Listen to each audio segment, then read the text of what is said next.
My parents want me to die so my brother can go to college.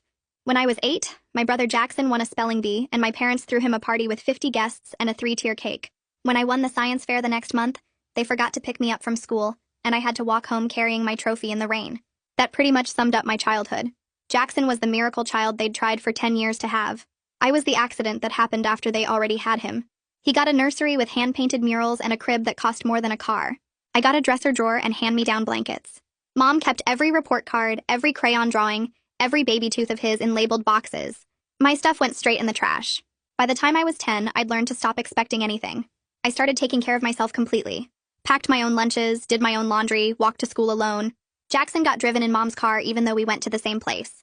I'd watch them pull away while I started my 40-minute walk, backpack heavy with books I'd bought myself from babysitting money.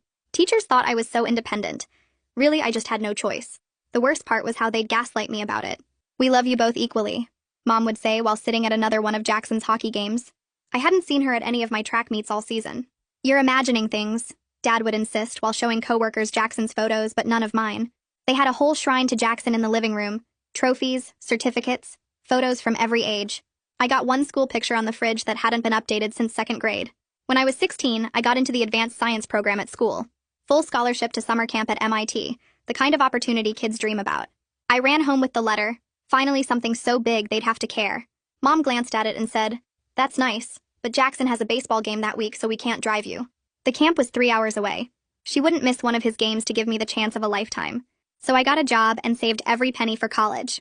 I knew by then that they'd never pay for mine. Jackson already had a college fund that Mom talked about constantly. "We've saved $40,000 for his education," she'd brag to relatives.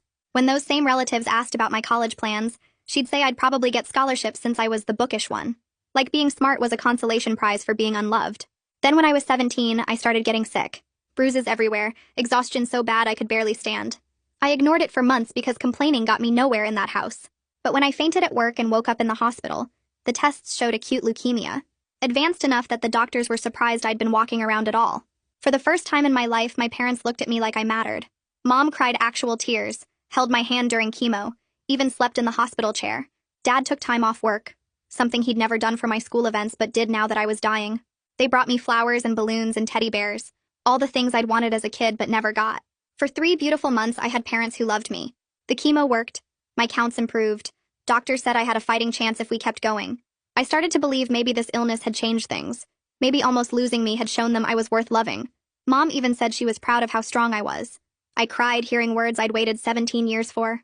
Then Jackson got into Columbia. Not with scholarships or financial aid. His grades weren't that good. But it was his dream school, and Mom said they'd make it work.